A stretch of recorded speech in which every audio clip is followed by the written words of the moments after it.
Hey, what's going on, everybody? Part two of the Aspen front suspension. Not the Ram. The Aspen. Got passenger side done yesterday. Last video. Now I'm going to do the driver side, and that should go a lot faster since I know tools are already out. And I know what I need to do on certain parts to make it go faster and whatnot. And it's really cold out here, so I'm going to try to get this done a little bit quicker. So, because it's like 20 degrees outside, and then it's like, I don't know where the thermometer is. Oh, it's right there. It's not bad. It's like 35 in here, so it's not terrible. So, I mean, it's cold, but it's not terrible. 35, I think that's like, what, 1 degree Celsius or whatever the hell that is. I don't know. I'm a dumb American. I go off Fahrenheit and inches.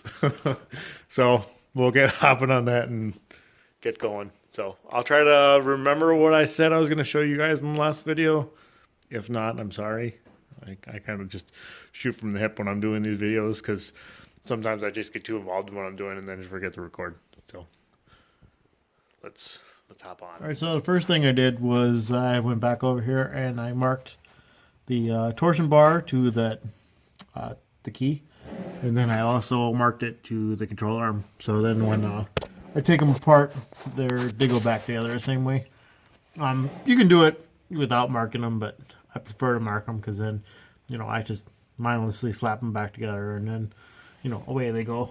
And then I already measured how far that bolt, or how far that nut, words again, how far that bolt needs to be in when I tighten everything up and wrench everything down.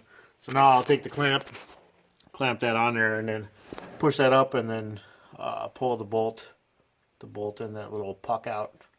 Not sure what that thing is called, but pull that all apart and then drop that down, and hopefully this will actually drop out, unlike yesterday, because it was seized in the arm, like all torsion bars do, because they get a little bit of rust on there and then they just seize in there.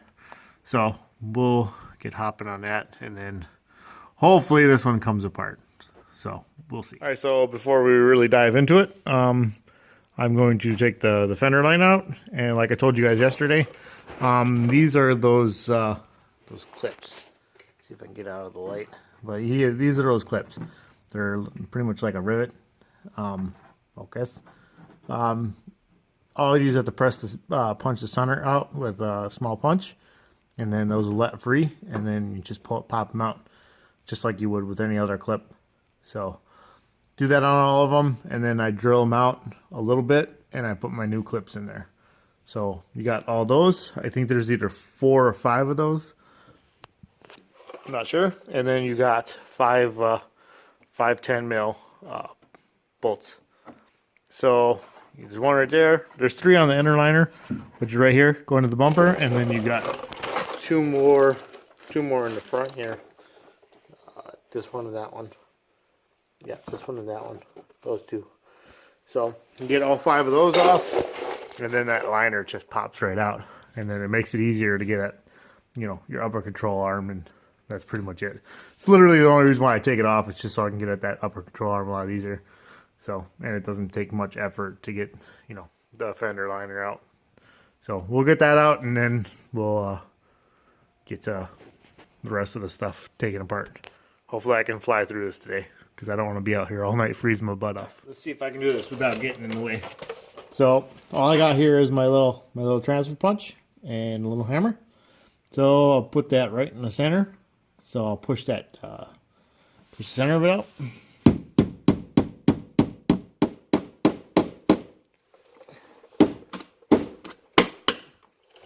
So got that pushed out.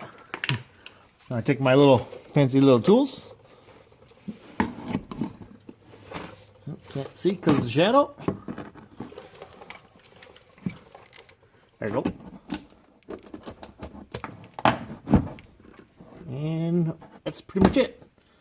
So now those are junk, so I'll just go back through and then re-drill out the back hole. Alright, so This is actually a few days later, a couple seconds, but a few days later, I had to stop what I was doing and, whoa, boy, terrible lighting. I had to stop what I was doing and order some parts. It's all actually ready to go back together, but I had to, in order to get the lower control arm off, I had to cut one of the bolts because it was pretty much more or less welded into the rubber sleeve or the metal sleeve that goes through the rubber bushing. So I had to chop it out and then buy a new one. And apparently in all of southeast Wisconsin, nobody has the correct size nor a size close enough bolt to where I could use it for that lower control arm. So I had to scour the internet and order an OEM bolt. So I did that, got that ordered to the dealership, and then I also needed a couple more like clips for the calipers because the pads for those little silencer clips or vibration clips, a couple of those broke. So got those parts, and now I can start putting it back together. So we'll do that.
Before I come into work.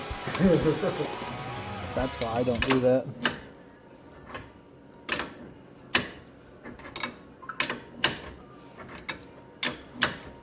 What is that called? The swing arm? Upper control arm.